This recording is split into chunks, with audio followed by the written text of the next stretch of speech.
Alright guys, so we just got finished installing a, I believe it was a 7.5 inch Rubicon Express. 7.5 or 5.5, I believe it was 7.5, even though the directions they sent us said 5.5.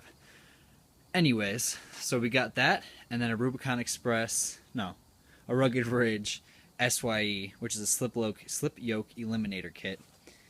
So let's take a look at this stuff. First off, with the lift, we got the Bilstein shocks, which is just Rubicon took Bilstein and put their cute little sticker on it, which I'd rather have a Bilstein sticker on it because Rubicon Express sucks, I learned after this. It's got some disconnects, some fancy coils, and this kit goes with the radius long arm.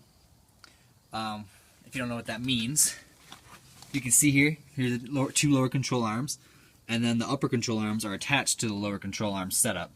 That helps for less binding while off-road, better articulation, if you will, and or flexing, if that's what you call it. But yeah, so it's another way of doing that. It gives a little bit of a wobblier ride, since there only is one thing touching the frame, or frame thing, that this XJ has, unibody.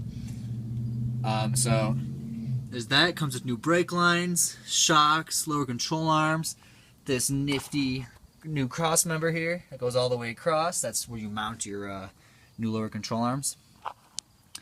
Has a track bar brace, rear leafs. I do like that it doesn't use any blocks on the rear.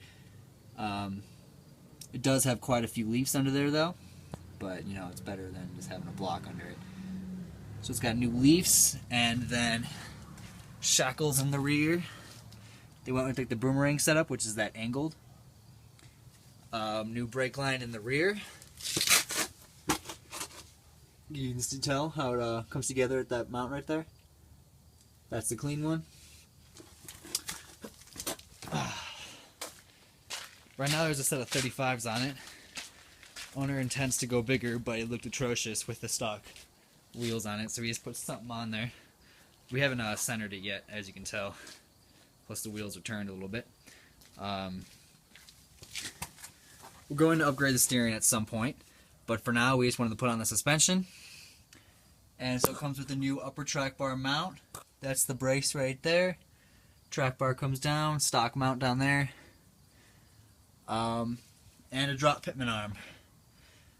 Now, hindsight with this, I've always known Rubicon Express to be a moderate to lower level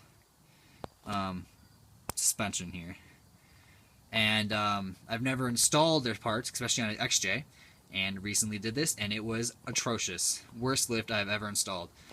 First off, all of their control arm bushings were too wide for the brackets. Now, that could also be, brackets could be warped and stuff like that, but for every single bracket to be off is not likely. We had to grind down many of the bushings. The Bilsteins were great, but we had to grind down many of the bushings to get them to fit in there.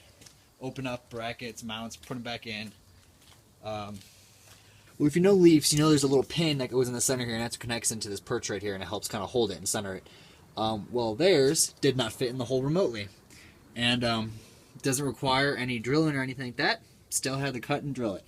And secondary was the SYE, Rugged Ridge. That kit went on as expected. See if I can get it to focus here.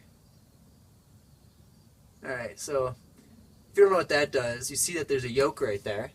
Right there. Normally there isn't that. There's just a spline there, and the yoke is kind of attached to the drive shaft. And the drive shaft is one solid piece. This allows for a two-piece drive shaft, so it's better for off-road. When your axle droops, it doesn't use the spline on the transfer case to move up and down. It uses the spline on the drive shaft. So it does require a new rear drive shaft, unfortunately, but it is well worth it, especially when you get into higher lifts.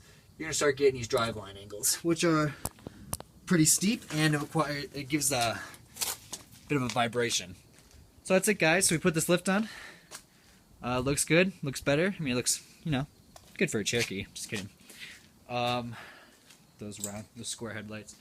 Anyways, guys, so if you have any questions, comment them below. I'll do my best to answer them. Like if this video helped you out, and subscribe for more videos like this.